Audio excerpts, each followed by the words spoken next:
je fais une vidéo plus courte et j'espère voilà, qu'il n'y ait pas d'oreilles indiscrètes. Donc c'est la deuxième partie, mais je vais faire plusieurs parties pour séparer les notions. Celle-ci n'est pas forcément la plus intéressante. Et je rebondis sur l'angle, le point aveugle, l'impensé, je ne sais pas comment on pourrait dire, occidental, et, enfin même d'ailleurs de beaucoup de gens, puisque Driss Ghali, qu'est-ce que ça veut dire de le qualifier d'occidental, puisqu'il est marocain et il habite au Brésil. Bon, le Brésil c'est occidental, mais qui est en fait, je reprends les éléments de ma vidéo précédente et je voudrais dire quelle est la trace qu'on peut en voir. Par exemple au niveau des problèmes qu'on rencontre en Occident, au niveau pratique, eh bien ce sont des délits crimes, enfin en tout cas des indisciplines, des écarts et des trucs qui sont difficilement qualifiables pénalement, hein, puisque c'est des coups de pression, qui ne rapportent en fait pas grand chose sur la vie terrestre à leur hauteur.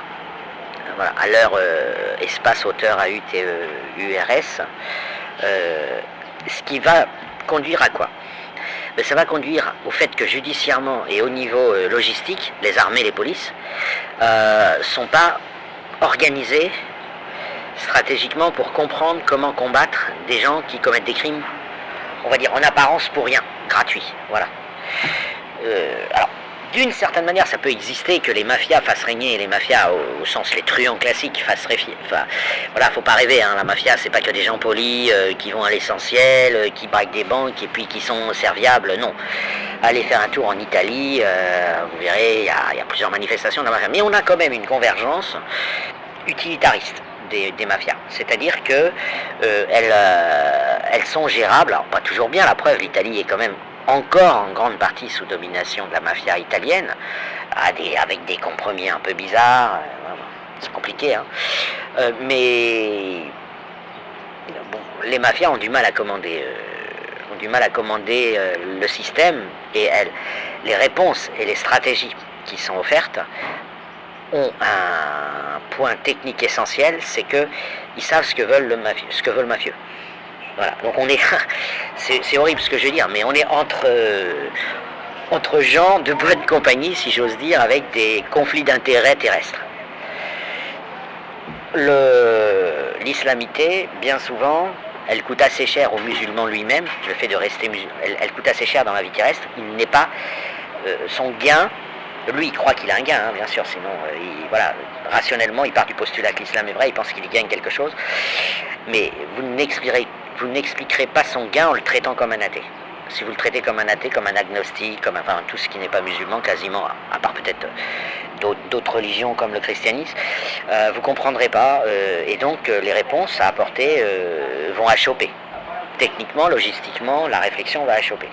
Idem sur le plan des stratégies judiciaires.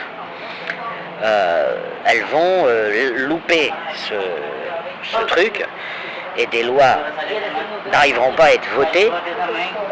Bon, je suis obligé de laisser passer un charmant groupe de virilité espagnole.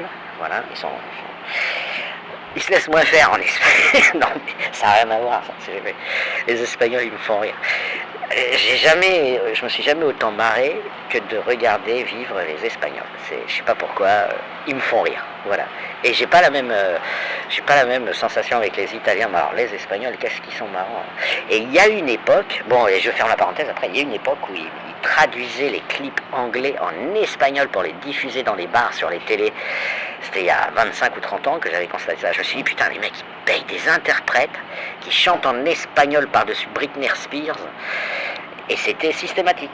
Ah là, le nationalisme espagnol, il était visible. Je ne sais pas s'il existe par ailleurs, mais en tout cas, mais j'ai pas revu ça récemment. Puis bon, après, ça dépend peut-être des régions.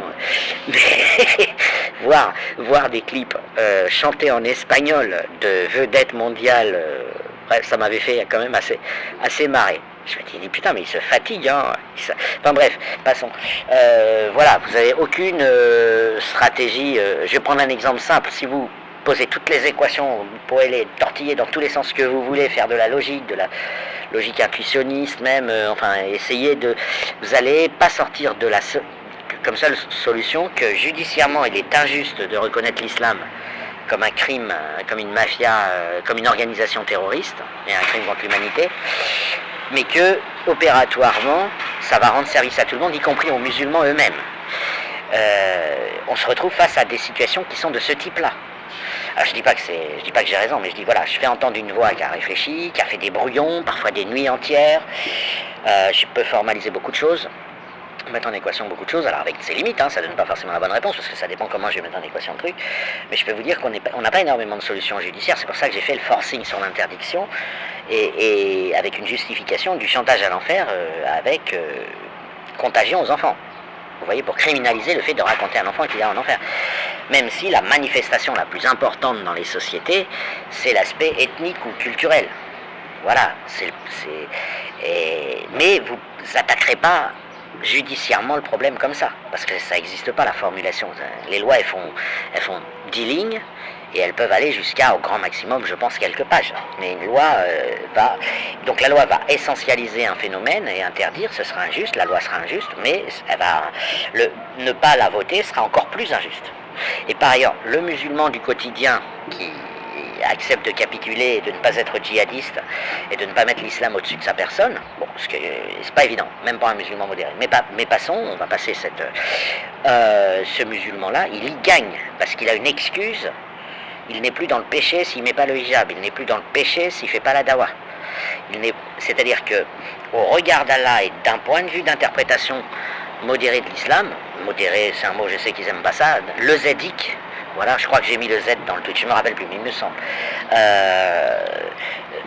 Un musulman dans un pays qui déclare l'islam crime contre l'humanité et organisation terroriste, il ne commet pas un péché en cachant son islamité.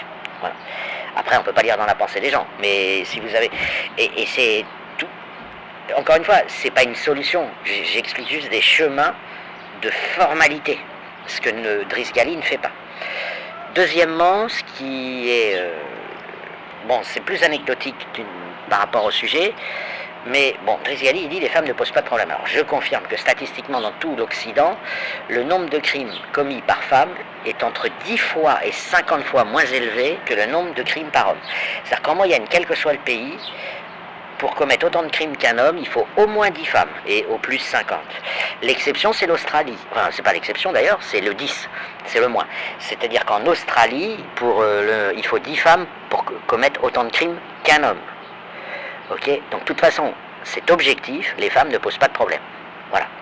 Bon, le féminin n'a pas les problèmes qu'on a avec le masculin, c'est complètement objectif si on se prend comme référence la prison, les agressions physiques et la délinquance. Maintenant, là je vais aller sur des propos qui peuvent être, par exemple, qui vont intéresser Eric Maes avec son concept, c'est sa passion d'espace de domination, et on rejoint aussi Driss Ghali, puisqu'il est dedans, en fait, lui il est dedans sans le dire, il est directement dans le paradigme d'Eric Maes, mais sans le dire, il ne connaît pas Eric Maes probablement, enfin j'en sais rien, peut-être qu'ils se connaissent, c'est pas ça le sujet. Non, les femmes sont un contre-exemple à ce paradigme, puisqu'elles ont existé en tant que personnes n'ayant pas de compte à rendre à l'homme, à epsilon près, dans l'Égypte, dans la zone qui est actuellement occupée par l'Égypte, et de manière assez robuste, de manière assez stable. L'époque des pharaons, quoi. Et en fait, ça, c'était tellement, je dirais, naturel, entre guillemets, humain mais naturel, que le monde, il est resté, le monde juif, qui a perduré jusqu'à aujourd'hui, malgré toutes les volontés de l'exterminer, il est resté le monde juif qui, je rappelle, le monde juif c'est la femme, c'est le féminin, voilà, ontologiquement, l'homme est, bon, il n'est pas en dessous officiellement, mais il est en dessous factuellement, quoi. Il est pas moins, voilà, il est moins reconnu que le féminin.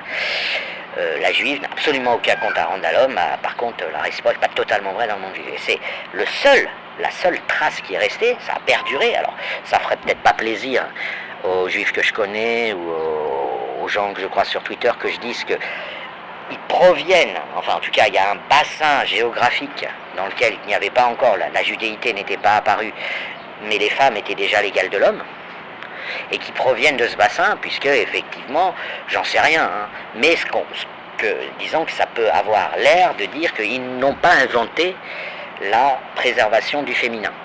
Ça peut avoir l'air de le dire, mais en fait j'en sais rien du tout. Par contre, Par contre, il y a une chose qui est certaine, c'est qu'ils sont les seuls chez qui c'est resté. Ça a disparu partout ailleurs. Okay. Après, moi, j'y connais rien en histoire. Donc là, il faut se rapprocher des gens qui connaissent l'histoire de cette période. D'ailleurs, je vais envoyer peut-être par MP, si j'arrive à me trouver des gens que j'ai oublié de mentionner, mais qui s'y connaissent en histoire. Voilà, c'est pas une fatalité, ce rapport de force. Hein, parce qu'il y a le paradigme du rapport de force derrière le discours de Driss Ghali, c'est pas une fatalité. En plus, ce dont je parle il y a 4000 ans en Égypte, ça existait aussi au Japon, ça existait aussi dans certaines régions de la Chine, mais on est en Asie, on est presque systématiquement en Asie. Je crois que ça existait un peu sur le continent américain il y a très longtemps.